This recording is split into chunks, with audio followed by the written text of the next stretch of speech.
It's not necessarily reported out as an A, B, or C, but it's correlated with the fact that you have communicated to your child an expectation of learning that you expect to see at home, and that can be met with the reporting system that we have here at St. Bridget's. We know in many cases that using grades to motivate removes focus from the real issue, and that is, why aren't students' efforts resulting in achievement? If we average together the scores of a quarter and you earn a B, but one of the marks you got was a 55% on your test on a certain core part of the curriculum, that can be easily masked when averaging is put together to report out how you've done across the quarter. And knowing that we're in a standards-based environment, and knowing that we're moving to a core curriculum across this nation, we want to make sure that our students are prepared with every bit of learning and all of the skills they need to move on and be successful. We also know from Gusky and Bailey that no studies, none that have been completed in this country, ever support the use of low grades to reshape behavior or as a punishment. Now, that being said about research, you know your own child. So what you didn't hear us say is, your child doesn't respond to what you have laid out at home. But again, that's an external motivator factor of meeting your home expectations.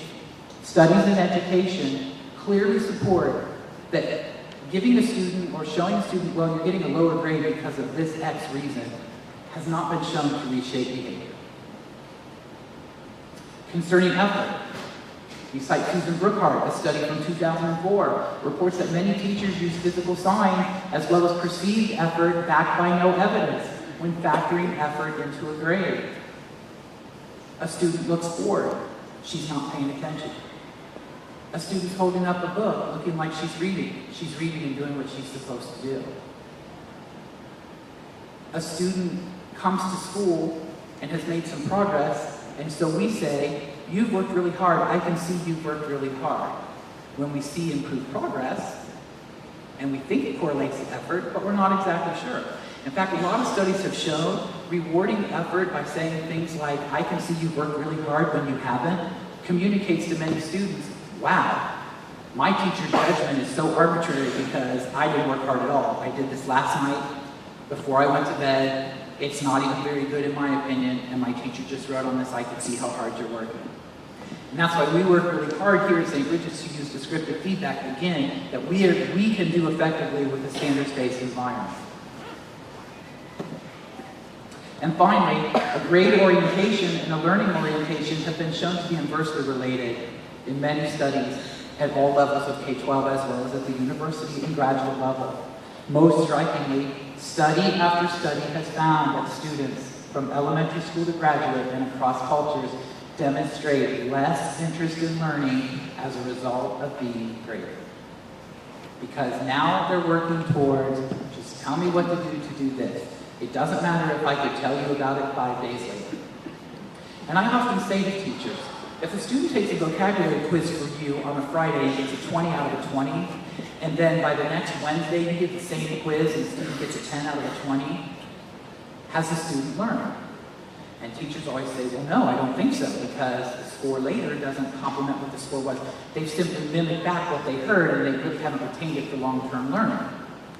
Then when we say, well, what if a student gets a 10 out of 20 on your vocabulary quiz on Friday, and then there's a retake, or you give it again on Wednesday, and the student gets a 20 out of 20? Do we think the student has learned? And many of the teachers say, oh, absolutely, the student has learned. In a traditional grading system, the 10 out of 20 and the 20 out of 20 that you earned, no matter whether you got the higher one first then the lower, or the lower one and the higher one, are averaged together, and those students get a reported out score of 30 out of 40. Even though teachers and parents and students usually agree that one scenario absolutely represents and shows learning, and another does not. Another commonly asked question: how do teachers decide what a mastery performance looks like if we don't have grades? Well, we know that we look at the prescribed curriculum, because that's what we're called to do. That's a component of how we consider what we'll teach and how we assess. We consider the performance verb, as we mentioned earlier. To analyze is not the same as apply, which is not the same as to identify. So we really look at those performance verbs, and we think about what that's calling our students to do. We look at the content of the concepts. What are the big ideas students will retain past this unit and use again and again this school year? What's the content that students need to know specifically only for this unit? As well as testing expectations and curricular components within a benchmark, and we determine mastery. Here's one as well. The high school my child will attend uses grades, so how will my child be prepared for that environment? Well, let's think about what we talked about tonight in a traditional grading environment. In order to earn a grade, students are first given a learning expectation. They are told, you need to know these 10 words for the quiz. You need to understand this concept for the test. You need to design this for the paper or for the project. They are clearly told the learning expectations. They are then prepared, and they are assessed relative to the learning expectation.